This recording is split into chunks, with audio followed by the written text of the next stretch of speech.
Hello, President Crow. My name is Joshua Judd, and I'm not sure where to look, but I hope that you can see me.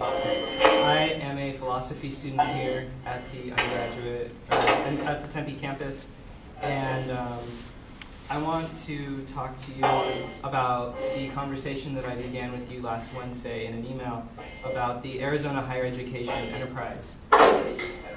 Last night, at our undergraduate student government Senate meeting here at the Tempe campus, we began the dialogue amongst ourselves regarding the Arizona Higher Education Enterprise.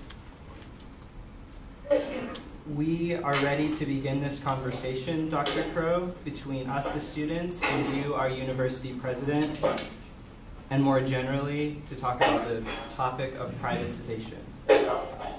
Because, Dr. Crow, from our perspective, it seems like several groups are talking about this, and none of them include the students.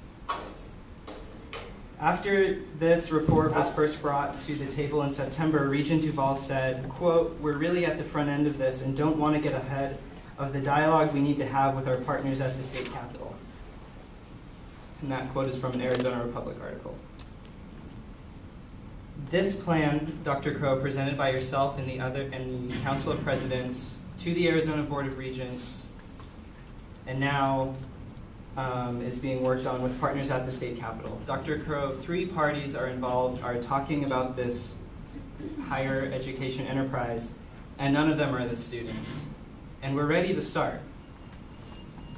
We come to you today as students ready to make the first step. Admittedly, we come with our defenses up. We've learned from experience, both past and present, to doubt the solutions that are proposed to our problems with higher education. But Dr. Crow, we ask that we, the students, be met with the respect and dignity that we deserve, because we don't work 2 jobs, go to school full-time, and raise a family on the side just to have our tuition go up 100% in the morning. Because we don't spend our free time leading the student organizations on our campuses that educate our peers about the diverse communities among them, just to have the institutional support of those communities plummet. Joshua? And because, I'm almost finished, Dr. Crow, because this conversation about nearly 150,000 of us began without speaking to any of us.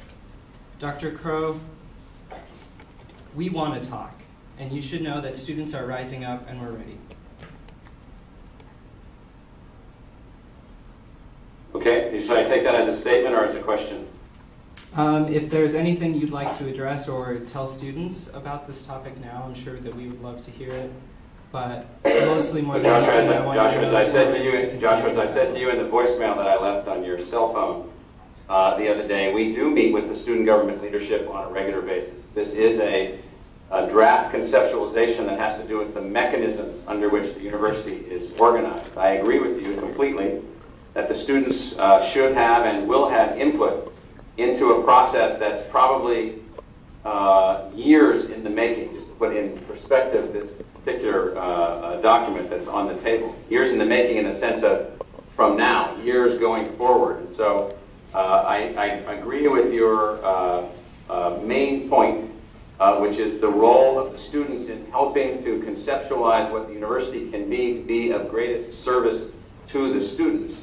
That's not always easy for a new student coming in the university to say, oh, let me also take on the task of designing the university in addition to taking my academic programs and my academic studies. But having said that, I believe that Jacob, who's sitting there right with you, Christian, who's here, others who are a part of our student government leadership, we are in a dialogue with them, and we do listen to them. And when we get to the point, and this is probably the most specific part of my response to your comments, is that when we get to the point where we actually have some sort of a plan, we will take that plan into these kinds of forums, and we will say, as we've done in the past, in the few years before you were here, we've actually gone through this once before.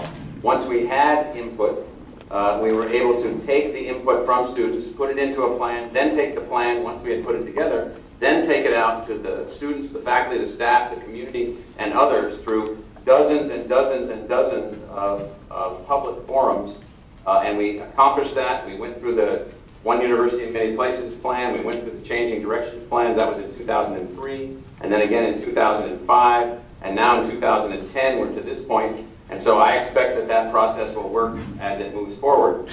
I don't want to take this chance to sort of disagree with your conclusions, because you were drawing conclusions having never actually had a conversation.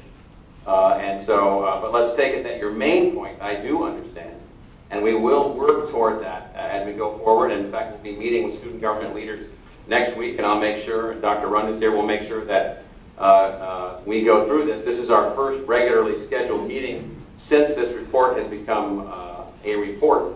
And so we'll be presenting it and going through it in that discussion, in addition to the more timely things that we have to focus on in that discussion that are not long-range things like that, but the short-range things like the financing of the university, the services that the students want from the university, the list of items that the university student leadership gave us in September that they wanted us to work on relative to student services, relative to food service, relative to all the other things that we work on.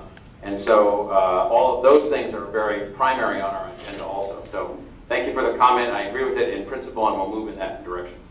Thank you, Dr. Crow. And just to clarify, I realize we haven't had a conversation yet, and I was just trying to start that now. And luckily, we have the student leaders in place to continue this conversation for years to come. Thank you.